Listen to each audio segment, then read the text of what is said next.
नमस्कार, आप देख रहे हैं एफएम न्यूज और मैं हूं आपके साथ दिशा टटारिया। बुलेटिन शुरुआत में बड़ी और अहम खबरों के साथ।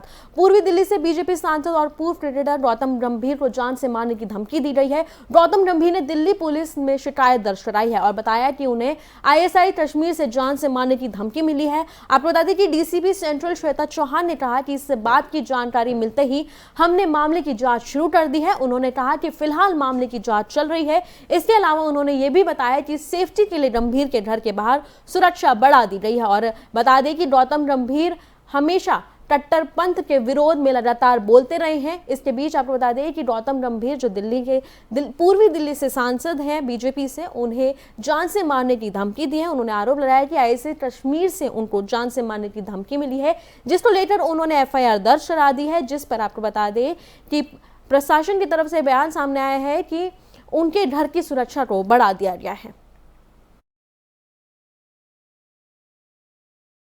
प्रधानमंत्री नरेंद्र मोदी ने 19 नवंबर को तीनों विवादित कृषि कानून को वापस लेने का ऐलान किया था। पीएम के ऐलान के बाद भी कृषि बिल की वापसी की प्रक्रिया शुरू हो रही है। आज पीएम मोदी की अध्यक्षता में 11 बजे केंद्रीय कैबिनेट की बैठक शुरू हो रही है। बैठक में तीनों कृषि कानून को वापस लिए जाने के लिए एक बिल को मंजूरी दिए जाने की संभावना जताई जा रही है। इसके बाद 29 नवंबर से शुरू हो रहे संसद के शीतकालीन सत्र की शुरुआत में ही कानून वापस लेने की संवैधानिक प्रक्रिया शुरू कर दी जाएगी। संसदीय नियमों के मुताबिक किसी भी पुराने कानून को वापस लाने की भी वही प्रक्रिया है जो किसी नए कानून को बनने की है। जिस तरह से कोई नया कानून बनने के लिए संसद के दोनों सदनों से बिल पारित करवाना पड़ता है, ठीक उसी तरह पुराने कानून को वापस लाने या समाप्त करने के लिए भी संसद के दोनों सदनों के बिल को पारित करवाना पड़ता है। आपको बता दें कि प्रधानमंत्री नरेंद्र मोदी ने तीनों कृषि बिल को वापस लेने की घोषणा कर दी थी, जिसको लेकर अब आपको बता दें कि एक अहम बैठक गठित की जा रही है, जिसमें तीनों बिल को वापसी लिया जाएगा।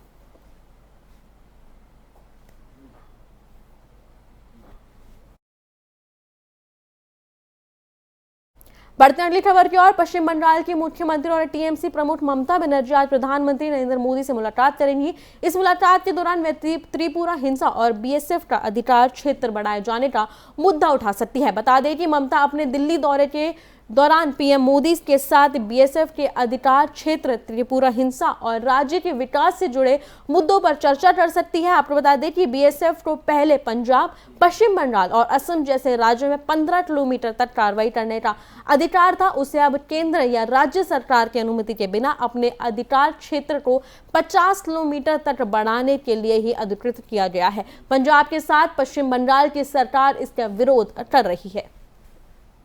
आपको बता दें कि ममता बनर्जी दिल्ली दौरे के दौरान आज प्रधानमंत्री नरेंद्र मोदी से मुलाकात करेंगी और आपको बता दें कि वो त्रिपुरा हिंसा और बीएसएफ के मामले में पीएम मोदी से बातचीत कर सकती है। इस बात की संभावना जताई जा रही है।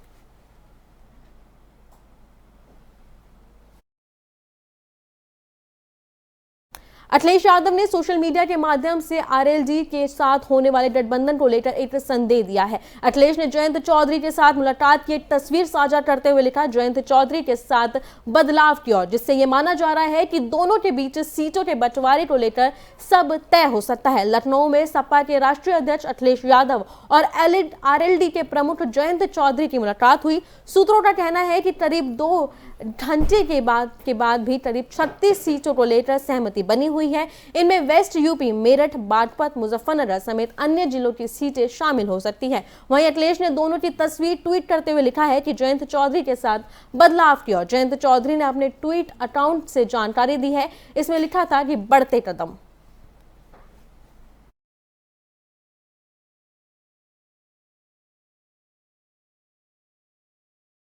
बढ़ते अगली खबर की ओर। भारत सरकार बहुत जल्द क्रिप्टो करेंसी पर शिकंजा कसने के लिए तैयार है। सभी निजी क्रिप्टो करेंसी को बैन किया जा सकता है। इसके लिए सरकार संसद के शीतकालीन सत्र में बिल लेकर आ रही है। आपको बता दें कि मंगलवार को जैसे ही ये खबर आई है, सभी प्रमुख क्रिप्टो करेंसी में काफी गिरावट देखी गई है। ज्यादातर क्रिप्टो करेंसी में 15% से ज्यादा की गिरावट देखी गई है। आपको बता दें कि पिछले दिनों प्रधानमंत्री नरेंद्र मोदी ने क्रिप्टो करेंसी को लेकर अहम बयान दिया था। उन्होंने कहा था कि क्रिप्टो करेंसी युवा पीढ़ी के लिए खतरनाक खेल है और इसके बाद से ही प्रयास लगाया जा रहा था कि भारत में क्रिप्टो करेंसी पर बैन लगाया जा सकता है। उसके साथ साथ आपको बता दें कि क्रिप्टो करेंसी एक मुद्दा है, ये एक डिजिटल रूप है, ये किसी सिक्का या नोट की तरह ठोस रूप में आपकी जेब में होता है नहीं होता है, ये पूरी तरह से ऑनलाइन होती है और बिना किसी नियम के इसके जरिए व्यापार हो सकता है। इसको कोई सरकार या कोई अथॉरिटी जारी नहीं करती है। केंद्रीय रिजर्व बैंक में डिजिटल करेंसी के कारण साइबर धोखाधड़ी के मुद्दों को उठाया गया था। आपको बता दें कि इसके साथ साथ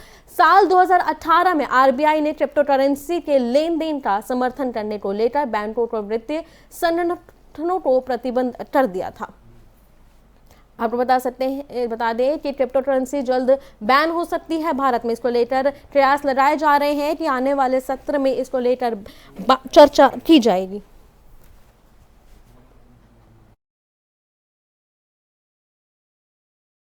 राष्ट्रपति रामनाथ कोविंद 24 से 25 नवंबर तक उत्तर प्रदेश के कानपुर के दौरे पर हैं। राष्ट्रपति कोविंद 24 नवंबर को चौधरी हरमोहन सिंह यादव के जन्म शताब्दी समारोह में शामिल होंगे। वहीं 25 नवंबर को राष्ट्रपति हारकोट बटलर तकनीकी विश्वविद्यालय की शताब्दी समारोह में भाग लेंगे और यहां सभा को संबोधित भी कर सकते हैं। उसी दिन प्रधानमंत्री नरेंद्र मोदी, आपको बता दें कि उत्तर प्रदेश के गौतम बुद्ध नगर जेवर में नोएडा अंतर्राष्ट्रीय हवाई अड्डे के आधारशिला रखें। राष्ट्रपति आज चौधरी हरमोहन सिंह यादव की जयंती समारोह में 1.5 घंटे रहने के बाद शाम 5 बजे सर्किट हाउस में करीबियों से मुलाकात करेंगे, जिनमें उनके पुराने मित्र, समाज सेवी, व्यापारी आदि शामिल है। बता दें कि राष्ट्रपति से मिलने के लिए 24 घंटे पहले आरटी-पीसीआर जांच रिपोर्ट होनी अनिवार्य है।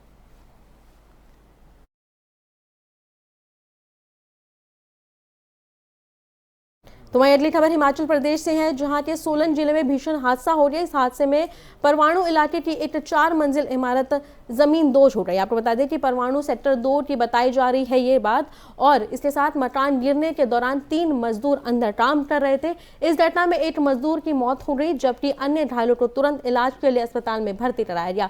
इमारत गिरने की सूचना मिलने के तुरंत बाद फायर ब्रिगेड, बिजली विभाग और उद्योग विभाग के कर्मचारी ने मौके पर बचाव और राहत कार्य शुरू कर दिया है, और तो वहीं पुलिस मामले की जांच में जुट गई है।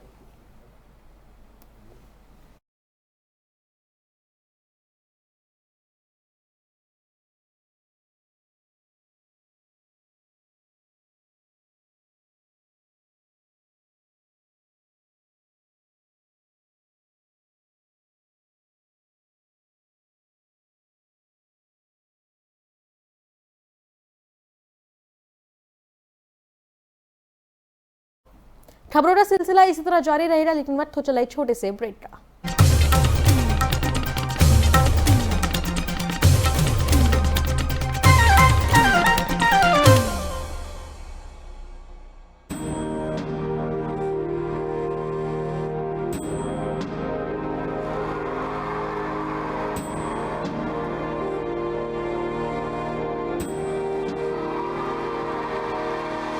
अब बच्चा बच्चा देशभक्ति पढ़ेगा, अब बच्चा बच्चा देशभक्त बनेगा।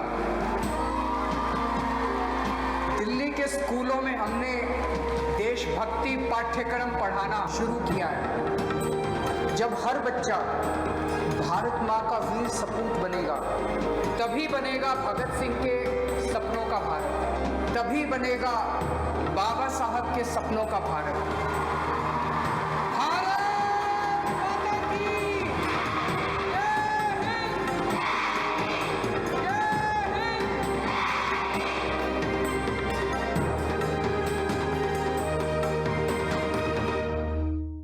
चलो यहाँ पर सही से स्पेलिंग है। पूजा, मैं मार्केट से आता हूँ। मिस्टर, कार की चाबी? नहीं, मैं पैदल ही जाऊंगा। वाह पापा, नॉट बैड। हाँ यार, अपनी दिल्ली सरकार बोलती है कि पॉल्यूशन कम करने के लिए हफ्ते में एक बार अपनी गाड़ी से एक ट्रिप कम करें और उसकी बजाय पब्लिक ट्रांसपोर्ट या कारपूल का इस्तेमाल करें। It's a small request, make sense, no? Yes, और ये बात मैं आपसे कब से कह रही थी, लेकिन मैं हेल्थ के पॉइंट ऑफ व्यू से बोल रही थी। यू नो व्हाट, मैं भी यही सोच रहा हूँ कि जब दिल्ली सरकार और घर की सरकार एक ही बात बोल रही है तो सुन ही लेना चाहिए। चलो यू गाइस कैरी ऑन, मैं चलता हूँ, बाय। बाय पापा। एक हफ्ते में आप जितनी बार गाड़ी निकालते हैं, अब से बस एक बार कम निकालें। बस एक ट्रिप कम, आप मिलकर अपने हिस्से का पोल्यूशन कम करें। हफ्ते में गाड़ी का बस एक ट्रिप कम करें।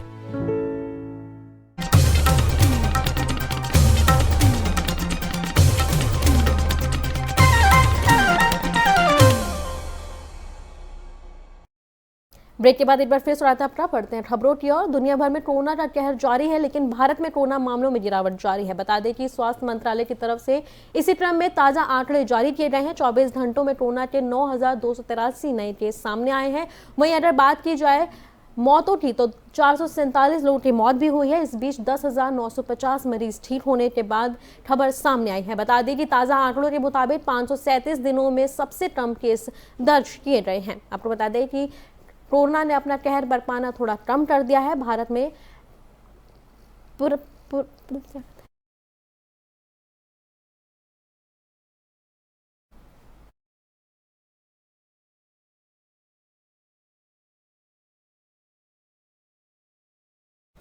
कोवैक्सीन के दोनों डोज करवाने के सिम्टोमेटिक में 50% प्रभावी है। आपको बता दें कि लेसेंट डिजीज जर्नल के प्रकाशित भारतीय वैक्सीन के रियल वर्ल्ड असेसमेंट में इसका उल्लेख किया गया है। लेटेस्ट हाल में ही छपी पीयर रिव्यू में ये बात सामने आई थी कि कोवैक्सीन कोविड-19 के खिलाफ प्रभावी है और ये कोरोना के लक्षण वाले मरीजों में 77.8% तक असरदार है। साथ ही इसमें दुष्प्रभाव नहीं है। 15 अप्रैल से 15 मई तक दिल्ली के एम्स में 2,714 स्वास्थ्य कर्मियों पर इस संबंध में अध्ययन किया गया है।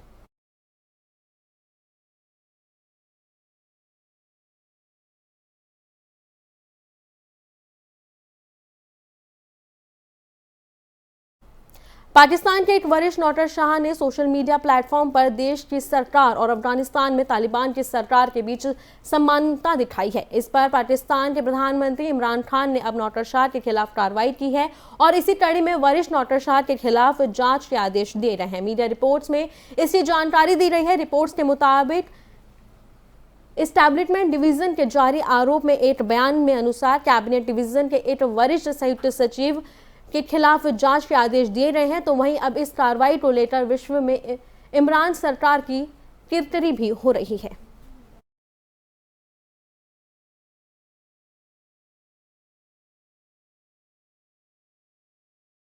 मेरे साथ इस बुलेटिन में इतना ही। देश और तमाम बड़ी खबरों के लिए देखते रहें FM न्यूज़।